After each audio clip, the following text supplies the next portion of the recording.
Yun mga kaibon, mga kay Stanley Boy, at magre-renovate tayo ng aking kulungan. At 2 taon nang wala tayong swerte.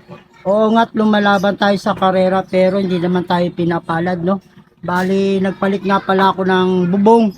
Yan, long span na nilagay ko para hindi talaga tumulo at saka masira agad basta-basta. Tapos ito dito lalagyan ko ng sahig na makapal. Ito ang ilalagay ko mga kaibon. Bali, re-renovate natin tong kulungan ng kalapate, patatasan natin at medyo masikip siya.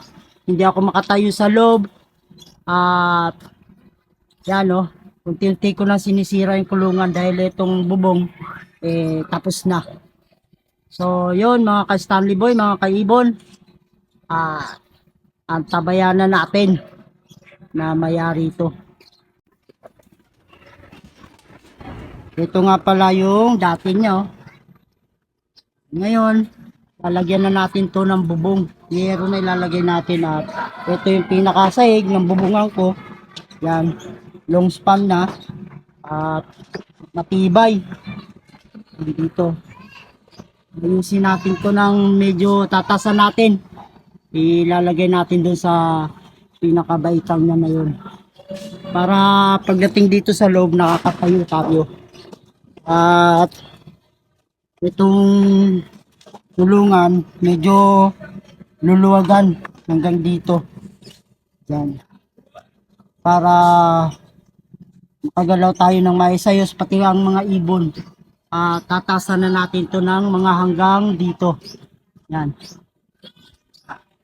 Pantay natin dito yan.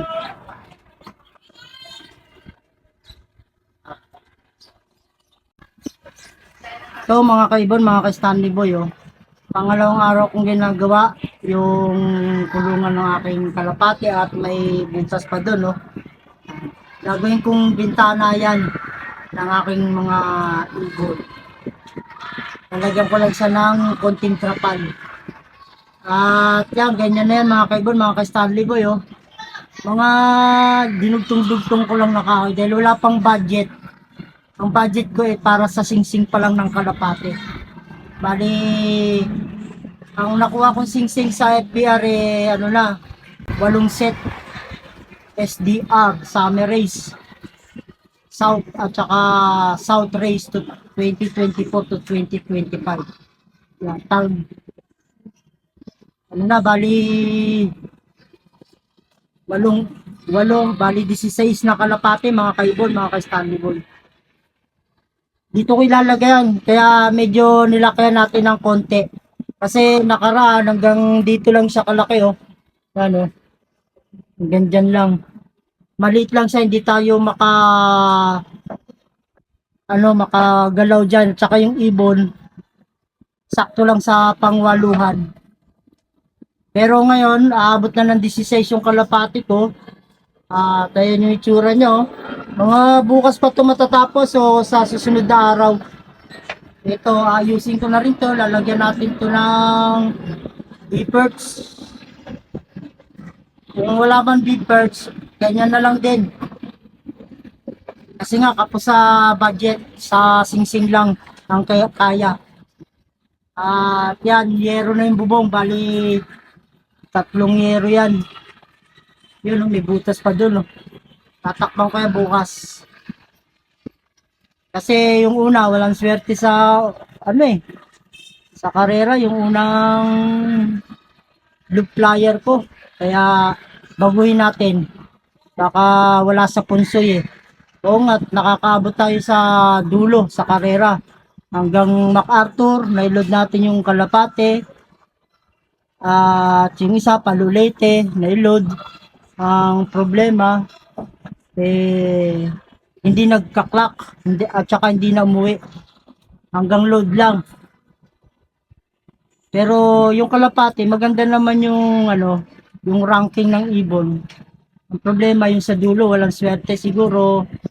Para tayo swerte, ayusin natin tong loop natin. Medyo nung una kasi lang siya, yung linoleum lang yung bubong niya. Tapos ritaso. Dalian lang nagawa kasi tawag nito, kailangan na yung ibon kailangan na nating mapaamo kaya mabilisan. Pero ngayon, at yan, medyo hinahanda natin kahit ganyan ang itsura, at least medyo maluwag-luwag na siya kaysa nung dati. At saka okay na yung kalagayan nila dito. Makakalipad-lipad na sila pag hinati ko rito, malaki-laki. At ito yung yung sahig niya. Nilagyan ko na ng sahig. Ano to? Na makapal na yero to. Yung sa tawag nito, parang sa rep ang kapal nito. Kaya okay yan kuskusin yung ipot dyan. Para dito sa ilalim, yan yung long span, hindi na malagyan ng ipot. Yan, kasi kapapalit lang ng bubong, long span na siya. Kasi natulo yung bubong, kaya pinalitan. At okay na to, panlaban na to sa bagyuhan, itong bubong na to. At pati itong bubungan din ng aking kalapate. Yan, maraming salamat ulit. God bless sa inyo. Thanks for watching.